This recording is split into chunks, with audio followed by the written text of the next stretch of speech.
Hello, hello. It's Dottie, back with another live video for you. It's time for story time. And after story time, I'm going to have a second bonus stream, like 9. I'll be talking about stuff you can grow in a container.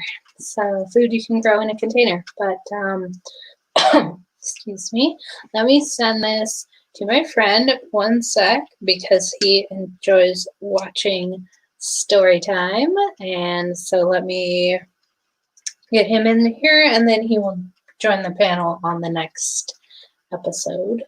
So this one should only take about 20 minutes, and then the next one will be up and rolling about 9. So hope you join me. All technology is being incredibly slow right now. My computer was taking forever to load up. My phone is now taking forever to load up. So, I mean, you know, it's probably like Mercury in retrograde or something. Like it's always something with Mercury throwing all the electronics off or whatnot. But give me just one sec, because I'm never prepared when I get into these live streams. One sec. Just got off work, and yeah, we're going to read some book, and we're going to talk about some food to grow. So I'll give him just one sec to get in here, because he always enjoys watching. I don't know what's on my eye there. Oh, it's just eyeliner. That's cool. Okay, well, you know, you can't be perfect all the time. But yeah, Zulu One likes to listen to the story time. I've actually been getting quite a few viewers on my story times. It's been nice, pretty consistent viewing. So I hope that everyone who is listening to it enjoys. And if you are jumping in right now to chapter 12, you can go on my channel to the playlist, The Magician's Nephew, and I load each new video in there as I do them. And so you can just turn it on from the beginning and then listen all the way through. And it's pretty much like an audiobook. So yeah, it's been a really good book. I like this series a lot. And we shall see. Where is he? He should be here any minute. So, yeah, it's kind of hard to like keep a stream going when you don't know what you're supposed to talk about. I'll leave you here with just nothing to think about.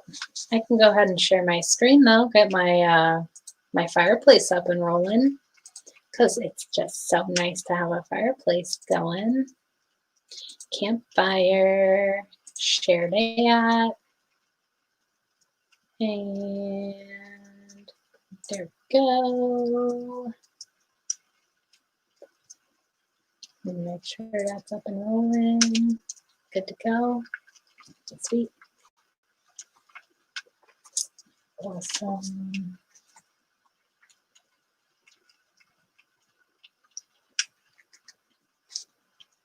Wait just another sec, see if it helps in here. If not, I'll just go ahead and get it started, and then he can listen back to the beginning.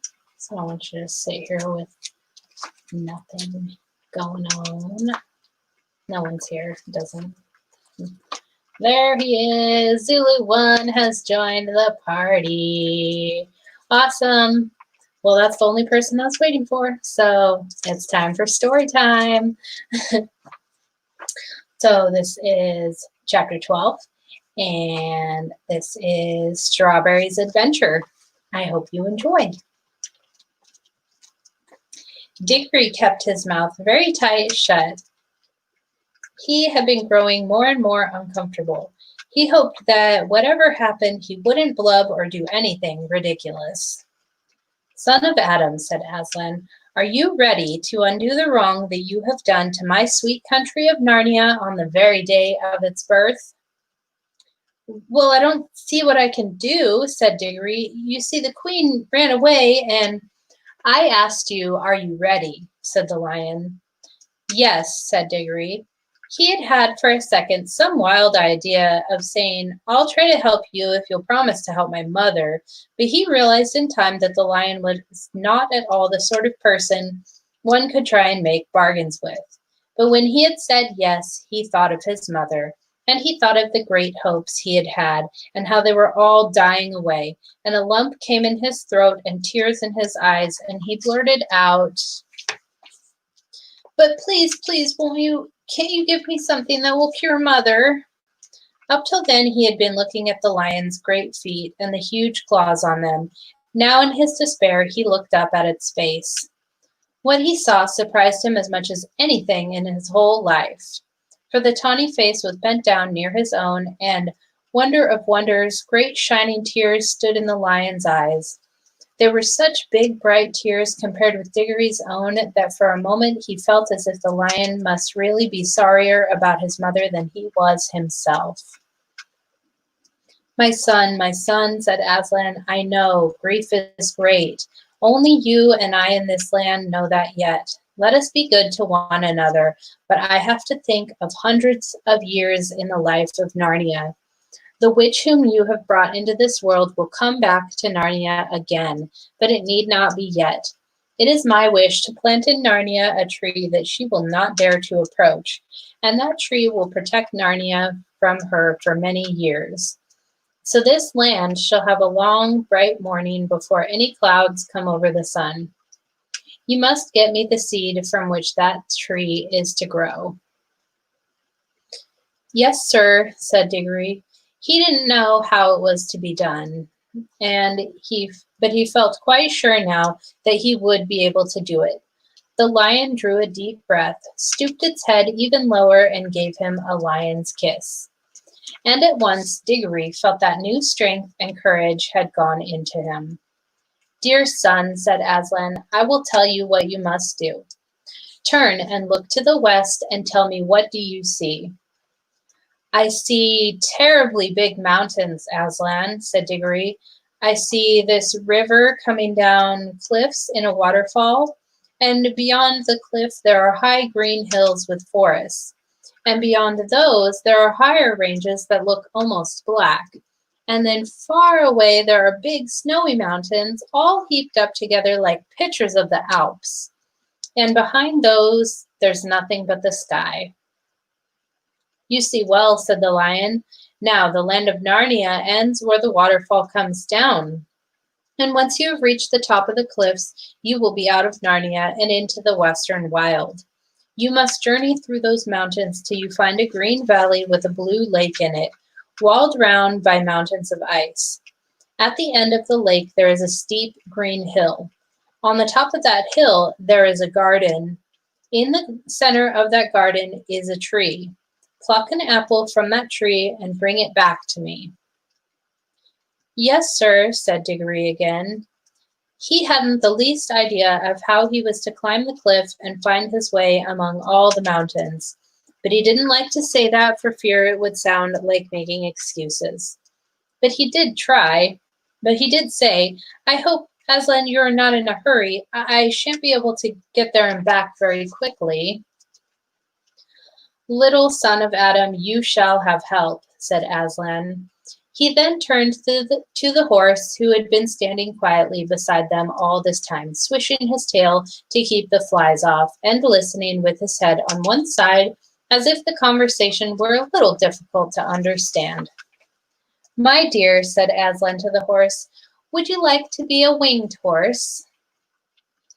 You should have seen how the horse shook its mane and how its nostrils widened, and the little tap it gave the ground with one back hoof.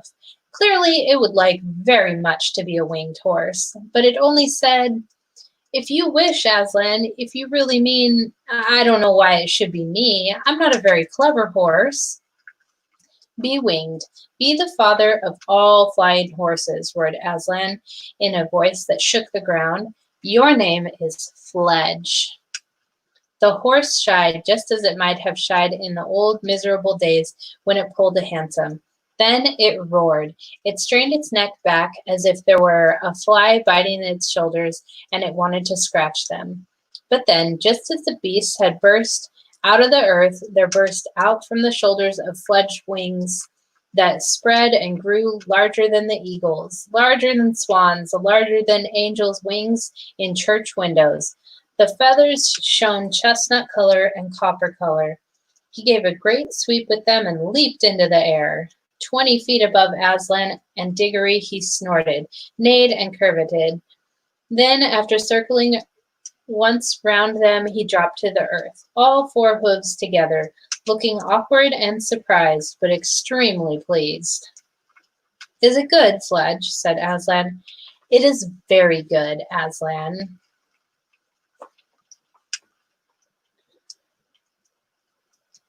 It is very good, Aslan, said Fledge, informally hip. Hi, new here, but not to the community. Tried finding your channel before, but took me two vapes moving. Ted Summer linked your channel to me.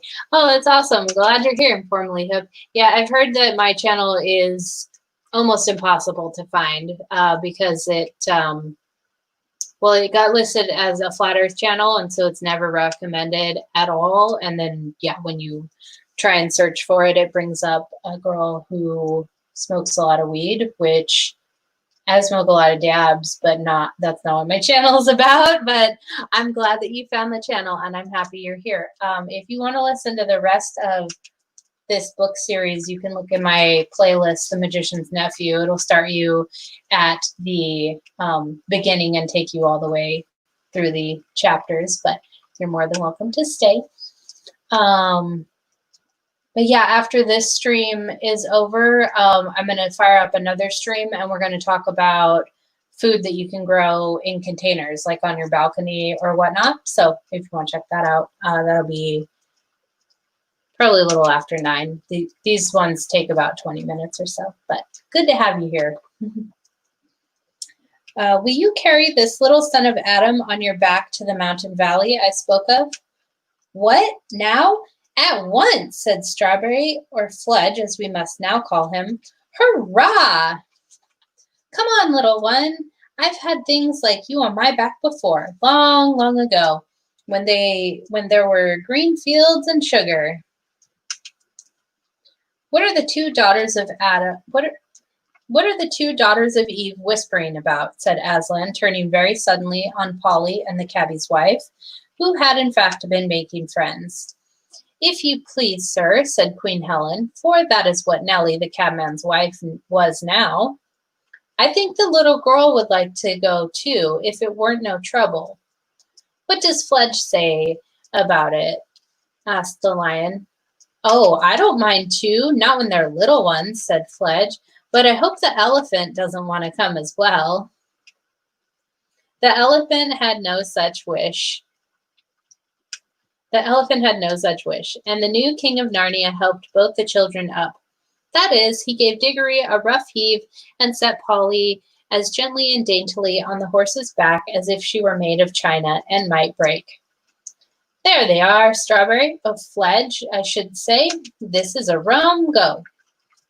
Do not fly too high, said Aslan. Do not try to go over the tops of the great ice mountains. Look out for the valleys, the green places, and fly through them. There will always be a way through. And now, be gone with my blessing. Oh, Fledge, said Diggory, leaning forward to pat the horse's glossy neck. This is fun. Hold on to me tight, Polly. Next moment, the country dropped away beneath them and whirled round as Fledge, like a huge pigeon, circled once or twice before setting off on his long westward flight. Looking down, Polly could hardly see the king and queen, and even Aslan himself was only a bright yellow spot on the green grass. Soon the wind was in their faces, and Fledge's wings settled down to a steady beat. All Narnia, many-colored with lawns and rocks and heather and different sorts of trees, lay spread out below them, the river winding through it like a ribbon of quicksilver. They could already see over the tops of the low hills which lay northward on their right. Beyond those hills, a great moorland sloped gently up to the horizon. On their left, the mountains were much higher, but every now and then there was a gap when you could see between steep pine woods a glimpse of the southern lands that lay beyond them, looking blue and far away. "That'll be where Archenland is," said Polly. "Yes, but look ahead," said Diggory. For now a great barrier of cliffs rose before them, and they were almost dazzled by the sunlight dancing on the great waterfall by which the river roars and sparkles down into Narnia itself from the high western lands in which it rises. They were flying so high already that the thunder of those falls could only just be heard as a small, thin sound, but they were not yet high enough to fly over the tops of the cliffs. "We'll have to do a bit of zigzagging here," said Fledge. "Hold on tight." He began flying to and fro, getting higher at each turn. The air grew colder, and they heard the call of eagles far below them. "I say, look behind," said Polly. There they could see the whole valley of Narnia stretched out to where, just before the eastern horizon, there was a gleam of the sea. And now they were so high that they could see tiny-looking jagged mountains appearing beyond the northwest moors, and the plains of what looked like sand far in the south. "I wish we had someone to tell us what all those places were," said Diggory. "I don't suppose they're anywhere yet," said Polly. "I mean, there's no one there, nothing happening. The world only began today."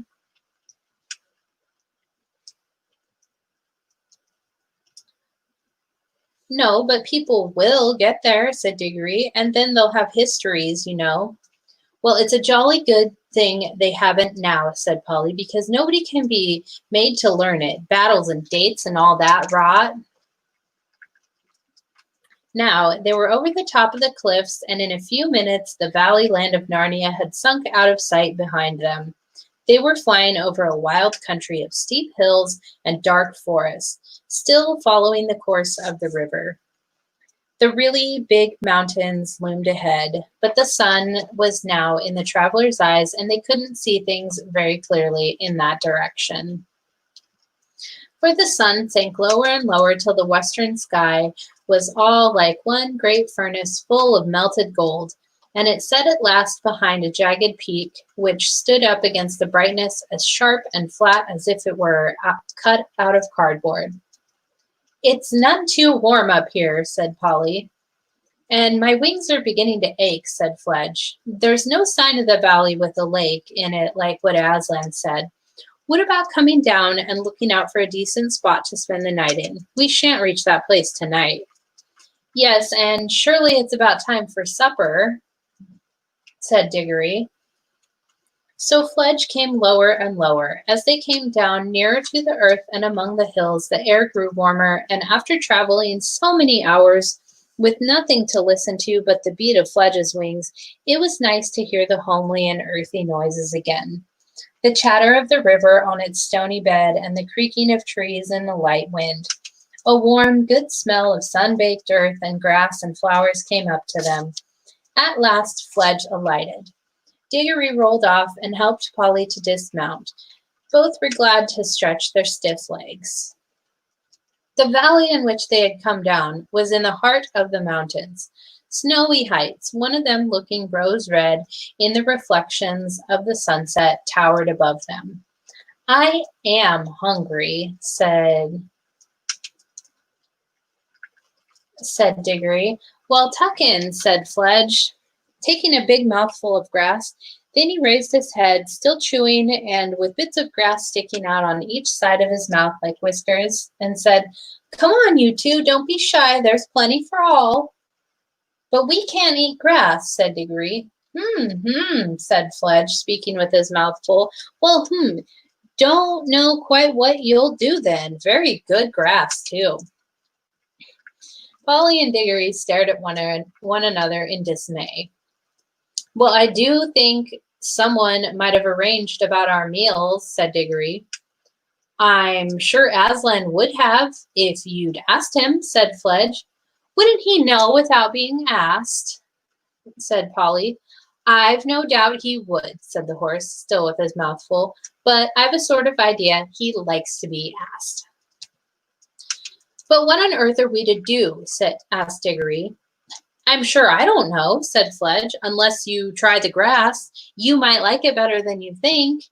Oh, don't be silly, said Polly, stamping her foot. Of course humans can't eat grass any more than you could eat a mutton chop. For goodness sake, don't talk about chops and things, said Diggory. It only makes it worse. Diggory said that Polly had better take herself home by Ring and get something to eat there. He couldn't himself because he had promised to go straight on his message for Aslan, and if once he showed up again at home, anything might happen to prevent his getting back. But Polly said she wouldn't leave him, and Diggory said it was jolly decent of her. I say, said Polly, I've still got the remains of that bag of toffee in my jacket. It'll be better than nothing. A lot better, said Diggory, but be careful to get your hand into your pocket without touching your ring. This was a difficult and delicate job, but they managed it in the end. The little paper bag was very squashy and sticky when they finally got it out, so that it was more a question of tearing the bag off the toffees than of getting the toffees out of the bag. Some grown-ups, you know how fussy they can be about that sort of thing, would rather have gone without supper altogether than eaten those toffees. There were 9 of them all told. It was Diggory who had the bright idea of eating 4 each and planting the 9th, for, as he said, if the bar of the lamppost turned into a little light tree, why shouldn't this turn into a toffee tree? So they dibbled a small hole in the turf and buried the piece of toffee. Then they ate the other pieces, making them last as long as they could. It was a poor meal. Even with all the paper, they couldn't help eating as well. When Fledge had quite finished his own excellent supper, he lay down. The children came and sat, one on each side of him, leaning against his warm body, and when he had spread a wing over each, they were really quite snug.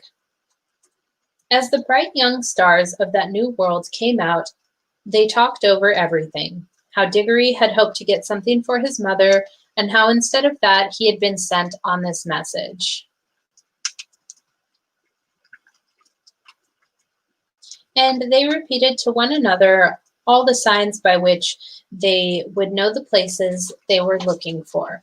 The blue lake and the hill with a garden on top of it. The talk was just beginning to slow down as they got sleepy, when suddenly Polly sat up, wide awake, and said, "Hush!" Everyone listened as hard as they could. Perhaps it was only the wind in the trees, said Diggory presently. I'm not so sure, said Fledge. Anyway, wait, there it goes again. By Aslan, it is something. The horse scrambled to its feet with a great noise and a great upheaval. The children were already on theirs. Fledge trotted to and fro, sniffing and whinnying. The children tiptoed this way and that, looking behind every bush. They kept on thinking they saw things, and there was one time when Polly was perfectly certain she had seen a tall, dark figure gliding quickly in a westerly direction. But they caught nothing, and in the end Fledge lay down again, and the children re-snuggled, if that is the right word, under his wings. They went to sleep at once. Fledge stayed awake much longer, moving his ears to and fro in the darkness, and sometimes giving a little shiver with his skin as if a fly had lighted on him. But in the end, he too slept. Okay, that is the end of chapter 12. Let me shut off my fireplace here, and I'll go into live chat for a sec, see who all is here. It's always so fun to have live viewers. Give me one sec.